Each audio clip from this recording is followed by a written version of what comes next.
One of my favorite days of the year at MIT is commencement. Standing in Killian Court, looking out over a sea of faces who have just had one of the most amazing and transformational educational experiences that they could have. You look out in the audience and you see people from all over the world, literally. And more important than that, you see so many different cultures, so many different mindsets. And I think the great thing is that you see it there together. Let me tell you about an interesting experience I have. I actually lead the undergraduates into Killian Court. As we do that, we always stop and allow the class that is from 50 years ago to go ahead of us.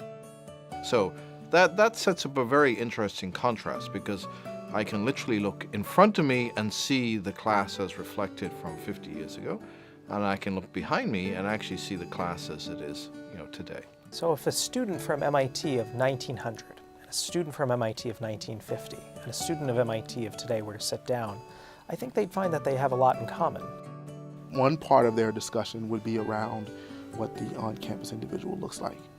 In the dialogue, they would see some significant differences. But I think if you asked them to close their eyes and so to talk about what's on the inside, I think it would be exactly the same. MIT is still MIT. There's an ethos of the place. I'm an anthropologist. There's a culture. It's a very, very visible culture. The diversity of MIT is evident just by looking out at the sea of faces in Killian Court.